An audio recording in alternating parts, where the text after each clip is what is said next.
Cassius. He was a virgin, a gentle giant, lovingly referred to as the slob. Cassius had been Neil's family dog, following on from dear old dog Timmy, who called the neighborhood his own and used to follow Neil to school. Cassius couldn't have been more different. A Welsh border collie, he lived for the stick, and that was about all. The family dog, the children grown, his life less than exciting. Whether he was resigned to his fate was debatable, but I like to think that the arrival of myself, Peggy, and eventually Dizzy livened things up for him. He was oblivious to all dogs. Even Tweety, the kestrel, failed to move him much. I remember one day towards the end when he took a positive liking to a leggy German shepherd. It was such a rare occurrence, I'd have liked to have let him fulfill his desires. It was, Neil assured me, a once-in-a-lifetime thing, but it was not to be. Bow was what he said, and he said it often. Down the hill and back again, stick, big stick, smaller stick, any stick. Bow, bow, bow, bow, bow, bow, bow. And on until you threw the stick and down he would go and back again, bow. Swimming in the ponds with Peggy and us, it was actually clean enough to do that in those days. And then the inevitable stick would be found, dragged to shore, sometimes with great difficulty. Bow! He used to curl up on the sofa at night very, very tightly. He could make himself Peggy's size, hoping we wouldn't notice he was there and make him get down. We knew. We just didn't mind. Eventually, I found out what really did it for him. And of course, it involved sticks. The drums. Neil used to rehearse his band in our basement flat, and Cassius liked nothing better than to flop himself right in front of those Ludwigs, settling down for a nice thrashing. Obviously, it spoke to some part of him. He was truly content just lying there for hours. Cassius found great happiness in his later days, was content to just follow along being part of everyone else's parade, up for whatever was happening. And there was a lot happening in those wild and crazy days, until one night he settled himself on the floor, listless, uninterested in food, and began his rites of passing. The heavens opened up the day he left us. They were burying Peter Sellers at Golders Green. My father was in town for all that it mattered. Cassius was my only interest. I sat with him on the floor, his head in my lap, gently stroking him, talking to him. The first of many passings I had been honored to attend. And late that night, his heart gave out, shocking to see, not knowing now what I had learned. His body shook and twisted before he was at peace. I was uncertain what to do and powerless to do anything at the time. Mercifully, he was gone in a matter of minutes. This is not always the case, and something you must deeply consider when allowing your animal to pass on naturally. I have a lot of experience and no remedies that will help, but it is not the path for every creature. When Cassius was gone, our old Mr. Kipling van served as a hearse. It had been an ambulance, a refuge, and now took the remains of our old beloved doggie to his final resting place. My blessing was that he chose to be with me. Bow, bow, bow, bow, bow, bow, bow. You used to smile when I talked about Zimbabwe. Angela Rippon, Mr. Nkomo, and Zaire. I came to Herb's through old dog Peggy. Painfully thin, we called her Mahatma Peggy. I used to walk with her on the street and she was on her last legs. Cars would stop, and concerned people would approach me to tell me she was ill and needed attention. Sometimes people would shout at me to feed her. It could be distressing, but she was in no pain and still liked to walk, hunched up little skeleton that she was, glassy-eyed with cataracts. It was also good to know that people cared enough to stop their cars and say their piece. I wonder now if she had been a child, would they have done the same? Nevertheless, they did. They cared. And this was England, and it was a long time ago. Peggy used to go around circling the house nonstop. We reckoned she had Alzheimer's from the tinfoil she used to ingest, as she so loved eating garbage. And in her previous life, before finding me, she must have gotten a lot. Life was very different then, and not knowing what I do now, I used to leave her outside the corner shop when I went in. More often than not, I would come outside to find at least one person or more concerned that she was abandoned. "Whose little doggie are you?" they would ask, and she would milk it for all it was worth. She was really cool. She'd go anywhere with you, walking right by your side. She could totally hold her own and look after herself, no matter how large or threatening another dog. She was quite fearless until she heard the sound of a car backfiring, when she would take off and run like the wind. No one could catch her. I remember once, and only once, she ran straight under the front of a passing limousine and emerged from the other side, totally unscathed. I was shaking for hours afterwards. I felt terrible for the driver of the car, but that was Peggy, and those were different times. She was such a happy little dog, strong and robust, loving to run straight through the fields of tall grass, making rabbits pop up way over on the other side, or running round and round in circles that day in Hyde Park, or sitting with us in the little Maury pickup Neil had then with Cassius in tow, swimming in the ponds in Hampstead Heath, driving home up the little dirt path, Peggy and Cassius jumping over the tailboard and running back to the pond. Her little toenails painted Matisse green, sitting on the bar stool or at a dinner party. The guests too pissed to notice she wasn't without fur.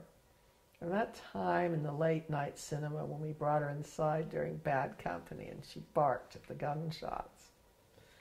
The only time I ever saw her truly upset was that day we went to Brighton and we went for a swim. She was on the shore and kept barking while we were in the water. It was unlike her to be so upset. There were friendly people on the beach nearby, but we put an end to our swim. I realize now that it was around the time her kidneys were starting to give out. In Chinese medicine, this is linked to fear. She started peeing in her sleep here and there. I was really upset because it meant extra washing, and in my ignorance, and I was blessed with much, I didn't realize she was ill. At first I imagined she was doing it on purpose, that she was maybe angry with me.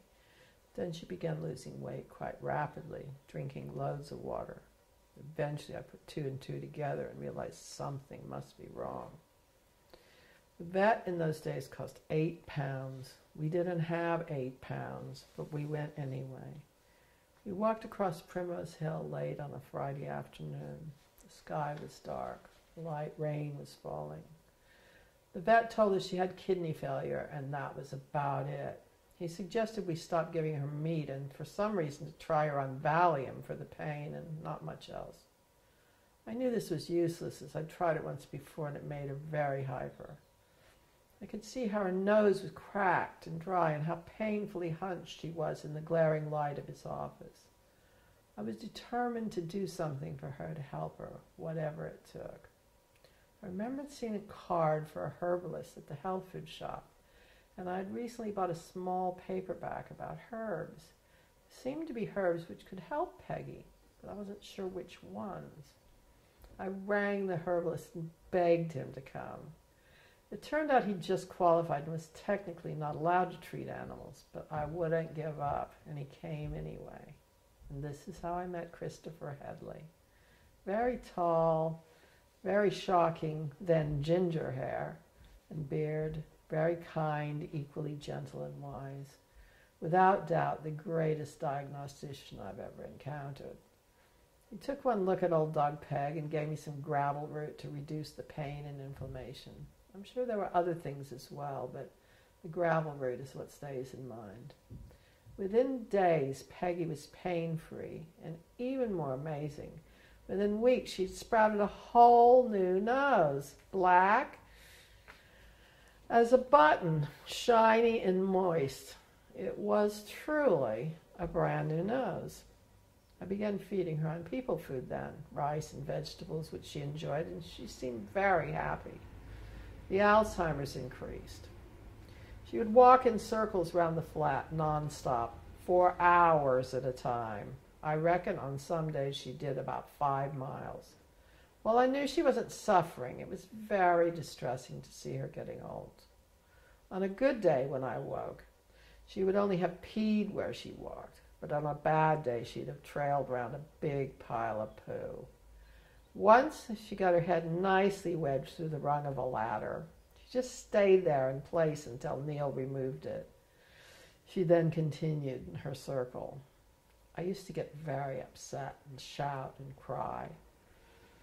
Like when she fell over in the garden and would lie there upside down until I came and righted her. It seemed so hopeless, so sad, so what's it all for? And everyone had some comment about how I should put her out of her misery. One day when Neil had had enough of my shouting and bad temper, he told me to get a grip, that I was ruining the quality of our lives. I am still so very bullheaded and stubborn, but something he said rang true, and I knew right then I had to change. I began to enjoy the days I had with Peggy. I would recall all the wondrous years we had together, and I began to consider caring for her, however long we had, as an honor bestowed upon me by Peggy and the universe. This must have been my first glimpse of what was to come, but it changed everything. I realized that her gradual fading had a reason and was not just some random and meaningless bit of life's cruelties, even though I knew then that nothing then compared to what I had learned. I must have begun to feel that I would eventually know the answer. What I knew for certain then was that Peggy was happy, Alzheimer's and all, endless circles and all. She was happy. She wasn't in pain. She loved her food. She loved us. She had a whole new nose, and she was not ready to go. No matter how painfully thin and frail she looked, no matter how people recoiled at the sight of her, how they never seemed to tire of telling me that I was cruel and that I should have her put down. I listened only to myself, and really only to Peggy on this one.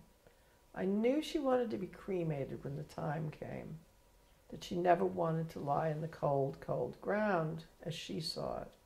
And I knew that she hated the vet, and they had nothing to offer her. So I set about finding a way that I could put her to sleep at home when the time came, on my own, without a vet in sight. I began reading and inquiring about herbs, certain herbs that they had used long ago to help animals in the end, and I acquired some. Herbs that would relax the body so gently and efficiently, if taken in large quantities, that the heart would simply forget to go on beating. I knew that I'd have to syringe these herbs into Peggy's bottom, for if I gave them to her orally, they would make her vomit.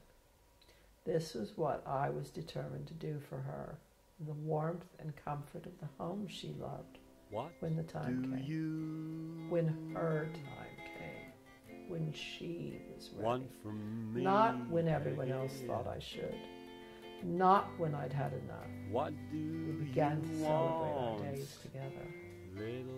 She had an extremely irregular heartbeat, but strong, very strong. She probably had it all her life. This was not to be her demise. It was her back legs that I kept an eye on. I knew when they began to fail that the time would be right. But Peggy had a few more adventures in her. We had horrible builders thrust upon us, and one day while she was circling, the door was left open, and I noticed she was missing. She was nowhere to be found. I was frantic. But about 10 minutes later, I received an angry phone call. A woman arrived with her soon after. Peggy had wandered down past the bottom of the road, and the woman had concluded that I'd been starving and torturing her. She screamed abuse at me for a very long time and was entirely unwilling to listen to any of my side of the tale. I felt bad at the time, but it was always a strange mixture of knowing how much people cared and how far they were willing to go. Peggy seemed quite exhilarated from her adventure. A few days later she escaped again, and this time, well, it makes me laugh when I remember her sitting up with those blankly staring eyes in the back of some Mini with a mom driving her children to school. Taxi for Peg. The last time was on Hampstead Heath. She walked so slowly then. She didn't need a lead. We were both fast walkers, and we had to go very slowly to accommodate her. We used to moan about her pace, but we were committed, and she still loved to walk.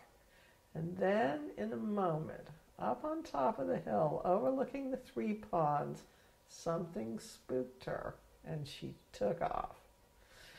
This hunched-up skeleton of an ancient wizened baby took off like the proverbial bat out of hell, up towards the ponds, Neil racing after her, and he is fast and strong, but no match for her on that day, on until they were no longer visible. It was funny to watch them from where I stood, Neil as big as he is, chasing this small white dog and not being able to catch her. When he finally returned, and it was a while, with Peggy in his arms, he was well pissed off. But we remember it fondly now. Peg's last stand, and what a stand. You'd have never dreamed she had it in her. Yes, you can teach an old dog new tricks. When Peggy was what we reckon was about 17, we got access to a doggy door.